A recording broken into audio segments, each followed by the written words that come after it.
بسم اللہ الرحمن الرحیم۔ ابھی آپ کو شاہد صاحب نے بتایا کہ جو اس وقت ملک کے اندر مہنگائی ہے، میں صرف کچھ چیزوں کا جواب دینا چاہتا ہوں جو آج وزیر اعظم صاحب نے قوم کو گمراہ کرنے کے لیے کہی ہیں۔ پہلی بات یہ ہے کہ جو پٹرول اور ڈیزل کی قیمتوں میں اضافہ کیا گیا ہے، اس کا کسی بھی صورت عالمی منڈیوں میں قیمتوں میں اضافے سے تعلق نہیں ہے، کوئی تناسب نہیں ہے۔ 2018 میں تیل کی عالمی قیمت اوسطاً تقریباً $65 تھی۔ عالمی منڈی میں جو فی بیرل قیمت ہے وہ $65 تھی۔ 2021 میں تیل کی اوسط قیمت عالمی منڈی میں $67 رہی ہے، یعنی کہ اوسطاً تقریباً اس عرصے میں تیل کی قیمت میں صرف $2 اضافہ ہوا ہے۔ اس کے اندر اتار چڑھاؤ ہوتا رہتا ہے، لیکن اگر آپ ایوریج پرائس لیں تو ایوریج پرائس 2018 میں $65 تھی اور 2021 میں $67 ہے۔ یہ تقریباً 3% فرق پڑتا ہے۔ لیکن حکومت نے ان 3 سالوں میں مئی 2018 میں ہم نے پٹرول کی قیمت چھوڑی تھی $87.70، وہ آج ہو گئی ہے $145.82، 66% اضافہ ہے۔ ڈیزل کی قیمت جو ہمارے آخری دور میں تھی $98.76، آج وہ $142.62 ہو گئی ہے، جو کہ تقریباً 44% اضافہ ہے۔ اب آپ یہ دیکھیے کہ دنیا میں تیل کی مصنوعات یا تیل کی قیمت میں 3% اضافہ ہوتا ہے اوسطاً، ہمارے ہاں یہ 66 اور 44% پٹرول اور ڈیزل کی قیمت میں اضافہ کر دیا جاتا ہے۔ یہ کیوں ہے؟ اس کی اصل وجہ وہ ڈیویلیویشن ہے کہ جو 31 مئی کو پاکستانی روپیہ 115 روپے پہ تھا، اسے لڑکا کے 175 پہ ڈال دیا گیا ہے۔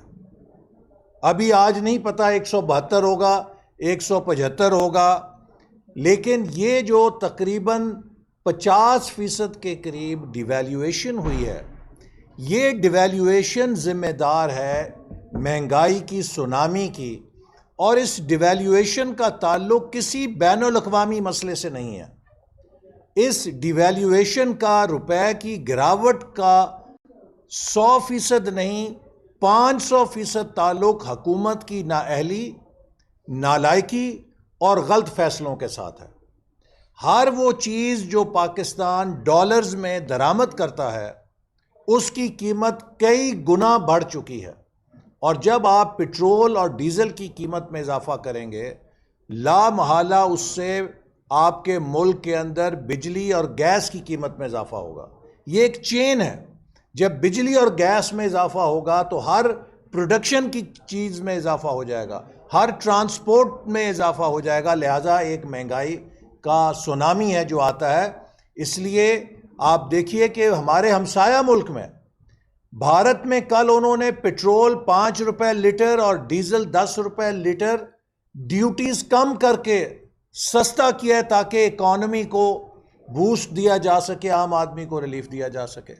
ہمارے ملک میں ڈیوٹیوں کو بڑھا کے لوگوں کا خون چوسنے کے لیے مزید ان کے اوپر $8 فی لیٹر اضافہ رات کے اندھیرے میں کر کے ایک مہنگائی کا نیا پہاڑ پھینک دیا گیا۔ آج اسی طرح وزیر اعظم صاحب نے کہا کہ ہماری پہلی حکومت ہے جو لانگ ٹرم پلاننگ کر رہی ہے۔ میں وہ ان کا بیان سن کے مجھے سمجھ نہیں آئی کہ میں ہنسوں یا روؤں۔ ہماری حکومت نے ویژن 2025 بنایا، پاکستان کی ترقی کا منصوبہ بنایا، جس پر ہم کامیابی سے چل رہے تھے۔ دنیا کہہ رہی تھی کہ اگر پاکستان اس رفتار سے چلا تو 2030 تک یہ ٹاپ 20 اکانومیز میں آ جائے گا۔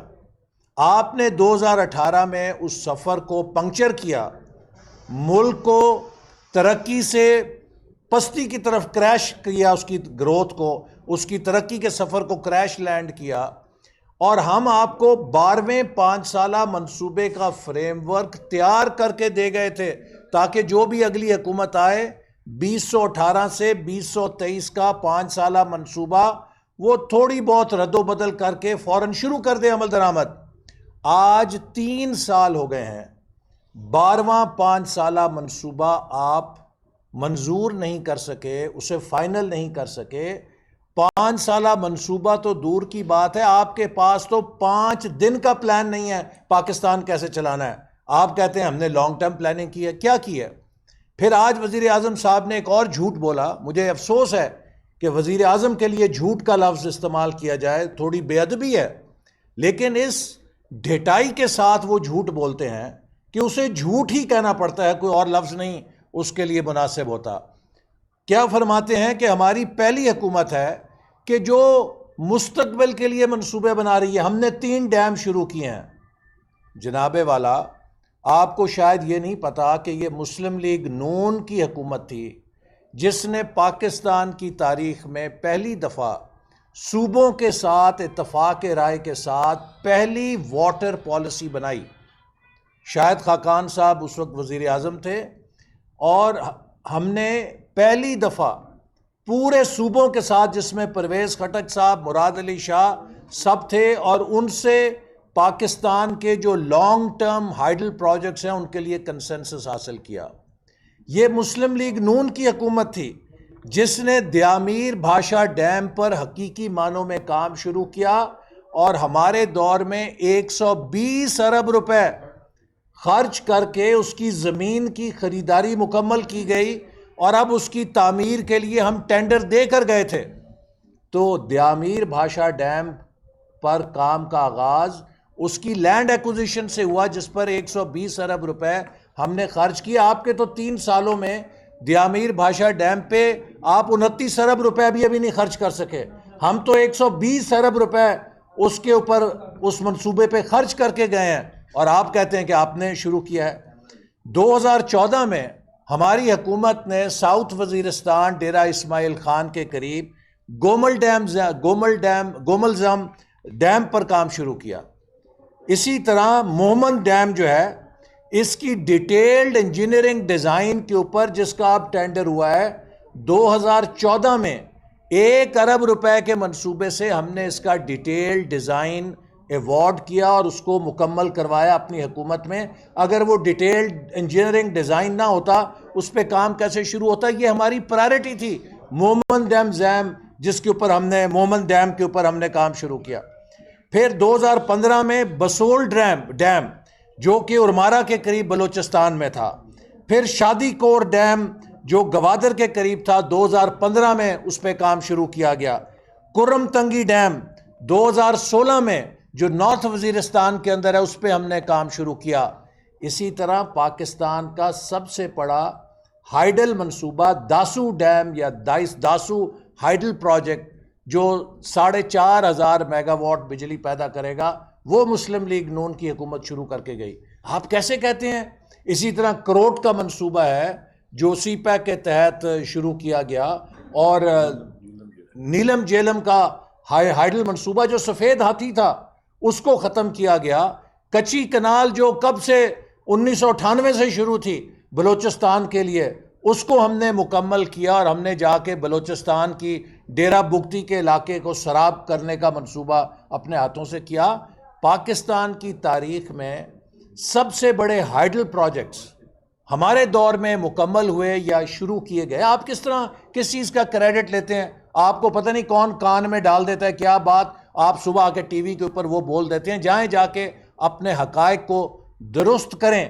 آپ کا صرف ترہ امتیاز یہ ہے کہ آپ نے پاکستان کو بدترین مہنگائی، بدترین بے روزگاری اور بدترین غربت دی ہے۔ آپ کا جو عہدہ ہے، آپ کی جو حکومت ہے، وہ پاکستان میں مہنگائی، بے روزگاری اور غربت کی لعنت کو مسلط کرنے کے لیے یاد رکھی جائے گی۔ کوئی اتنی نااہل حکومت نہیں تھی کہ جس نے اس قدر مہنگائی پیدا کی ہو۔ آپ نے پاکستان کے گورننس کو تباہ کر دیا ہے، انتظامی ڈھانچے کو ختم کر دیا ہے۔ آج جو پرائس کنٹرول میکنزمز تھے وہ کمپلیٹلی کولیپس کر گئے ہیں، چونکہ آپ نے پاکستان کی انتظامی مشینری کو تباہ کر دیا ہے. 7 چیف سیکٹری، 6 آئی جی، 9 آئی جی، 6 چیف سیکٹری، 10 کمشنر بدل رہے ہیں، 15 سیکٹری بدل رہے ہیں، 6 چیئرمین FBI بدل رہے ہیں، 5 وزیر خزانہ بدل رہے ہیں. آج پاکستان بدترین انتظامی بحران کے اوپر ہے، اور آپ ایک ضدی، انا پرست اور نفرت سے بھرے ہوئے لیڈر ہیں. آپ کا یہ بیان کہ میں لیڈر آف اپوزیشن سے ہاتھ نہیں ملا سکتا، جمہوریت کی توہین ہے. قومی اسمبلی کا ہر وہ ممبر جس کو لوگوں نے منتخب کر کے بھیجا ہے وہ قابل احترام ہے. پاکستان کو آج انکلوسیو حکمرانی کی ضرورت ہے. پاکستان میں کوئی کنگ کانگ نہیں ہے جو تنہا لیڈر، جو تنہا پارٹی یا تنہا ادارہ اس ملک کو بحرانوں سے نکال سکے. پاکستان کو آج یکجہتی کی ضرورت ہے، پاکستان کو آج کولیبریشن کی ضرورت ہے. اور آپ کے کل کے بیان نے یہ ثابت کر دیا ہے کہ you are the last solution for Pakistan. آپ عمران صاحب ارریلیونٹ ہو گئے ہیں، آپ نے معیشت تباہ کر دی ہے، آپ معیشت کے لیے ریلیونٹ ہیں. آپ نے سفارت تباہ کر دی ہے، آپ خارجہ پالیسی کے لیے ریلیونٹ ہیں. آپ نے ملک کی داخلی سیاست کو پراگندہ کر دیا ہے، پولرائز کر دیا ہے، آپ اس کے لیے ریلیونٹ ہیں. آپ ملک کی سیکیورٹی کے لیے بھی ریلیونٹ ہیں، چونکہ جو بحران آپ کی حکومت نے پیدا کیا ہے کہ پاکستان کے 3 سب سے اہم سیکیورٹی کے نرو سینٹرز، پشاور کور، کراچی کور اور ISI، یہ 3 ایسے ادارے اور نرو سینٹرز ہیں جو پاکستان کی سیکیورٹی کے لیے 5 منٹ کی غفلت کے بھی متحمل نہیں ہو سکتے. آپ نے ان کو 6 ہفتوں کے لیے بے یقینی میں دھکیل دیا ہے. نہ پچھلے جانے والے ہیں، نہ اگلا آنے والا ہے. یہ 3 نرو سینٹرز ایک بے یقینی کی فضا میں ہیں. کبھی پاکستان نے یہ نہیں دیکھا. تو پاکستان کی سیاست، پاکستان کی معیشت، پاکستان کی خارجہ پالیسی، پاکستان کی سیکیورٹی، پاکستان کی انتظامیہ، پاکستان کا آئین، پاکستان کا احتساب، سب کا آپ نے تماشا بنا دیا ہے. پاکستان ایک ایٹمی قوت ہے، یہ آپ کے اس سرکس کا متحمل نہیں ہو سکتا. بہتر ہے آپ خود مستعفی ہو جائیں، تسلیم کر لیں کہ یہ کھیل آپ کے بس کی بات نہیں ہے. وگرنہ جس طرح TLP کا مظاہرہ آپ گھبرا گئے، آپ کے اوسان خطا ہو گئے، اس وقت سے ڈریں جب بھوکے ننگے عوام آپ سے استعفیٰ لینے کے لیے آپ کے ایوانوں کی طرف دوڑیں گے. وہ وقت دور نہیں ہے کہ جب پاکستان کے مزدور، کسان بھوک سے تنگ آ کے، مہنگائی سے تنگ آ کے، بے روزگاری سے تنگ آ کے سڑکوں کے اوپر مظاہرے کر رہے ہوں. اس انارکی کو پھر کوئی روک نہیں سکے گا. وہ ایک ایسی انارکی ہوگی جو ملک کو ہلا کر رکھ دے گی. تو اس لیے آپ کے بس کی بات نہیں ہے. استعفیٰ دیں، گھر جائیں اور ملک میں عام انتخابات کی راہ ہموار ہونے دیں. اگر آپ نے واقعی کارکردگی دکھائی ہے تو آپ کو الیکشن میں نتیجہ مل جائے گا، اور انشاءاللہ آپ کا وہ حال ہوگا جو 2008 میں کاف لیگ کا ہوا تھا. اچھا سر، ایسے میں یہ بتائیے گا کہ مہنگائی جو ہے اس وقت سب سے بڑا ایشو ہے، اور عوام جو ہے وہ اپوزیشن کی طرف دیکھ رہی ہے، اور آپ کے پاس کیا پلان ہے اس مہنگائی کو کنٹرول کرنے کے لیے؟ اپوزیشن کے پاس دیکھیے، مسلم لیگ نون نے 5 سال حکمرانی کی.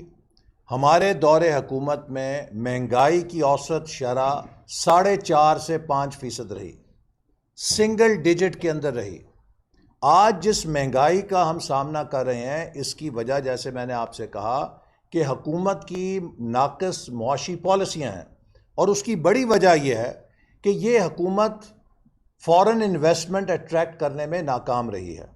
یہ حکومت ایکسپورٹس کو بڑھانے میں ناکام رہی ہے. آج یہ دعویٰ کر رہے تھے ہم نے ایکسپورٹ بڑھا دی. 2018 میں مسلم لیگ نون $25 ارب کی ایکسپورٹ چھوڑ کے گئی تھی. آج بھی آپ 3 سال بعد $25 ارب کی ایکسپورٹ پر ہیں. ہم نے تقریباً 11.5 یا 12% کے قریب ٹیکس ٹو GDP چھوڑی تھی. آج آپ 9.5 10 کے قریب 2% نیچے آ چکے ہیں. Tax to G D P ratio میں آپ نیچے آ چکے ہیں, آپ سے ٹیکس کلیکشن نہیں ہو رہی. تو جب آپ ملک کے میکرو اکنامک ڈھانچے کو کمزور کریں گے, آپ وسائل نہیں لے کر آئیں گے, آپ فارن انویسٹمنٹ نہیں لے کر آئیں گے, آپ کی ایکسپورٹس میں اضافہ اس طریقے سے نہیں ہوگا, آپ کا پورا انتظامی ڈھانچہ مفلوج ہو جائے گا, اس سے پرائس کنٹرول میکنزمز کام نہیں کریں گے. مجھے بتائیں, کوئی اس بات کا جواب دے کیوں کر وہ 2 چینی کے ٹینڈر منسوخ کیے گئے ہیں جو 103 روپے کلو کے اوپر لینڈڈ چینی لے کر آ رہے تھے؟ کس کے کہنے کے اوپر؟ اگر وہ کنسائنمنٹ آ جاتی تو آج یہ 160 روپے کلو چینی نہ ہوتی. اپنے لوگوں کو فائدہ دینے کے لیے انہوں نے اس امپورٹڈ شوگر کے ٹینڈرز کو کینسل کیا, نہیں آنے دی سستی چینی, اور ملک کے اندر 160 روپے چینی کر کے کون ذمہ دار ہے؟ اور اسی لیے ہم مطالبہ کرتے ہیں کہ چینی کی جتنی انکوائری رپورٹیں ہیں وہ قوم کے سامنے پیش کی جائیں اور قومی اسمبلی کے سامنے پیش کی جائیں. ایسے بات صاحب یہ بتائیے کہ مٹھائی کی بات ہو ہے تو انڈے تو ہر گھر میں کھائے جاتے ہیں. آپ نے لاسٹ ٹائم سب سے مہنگے انڈے کس وقت خریدے تھے؟ اور دوسرا یہ کہ بریگیڈیئر دھنکر صاحب آج انٹرویو ان کا چل رہا ہے کہ انہوں نے کہا کہ ڈیل ہوئی تھی جس کے تحت میاں صاحب آئے گئے تھے. وہ کون ہے؟ بریگیڈیئر دھنکر صاحب. وہ کون ہے؟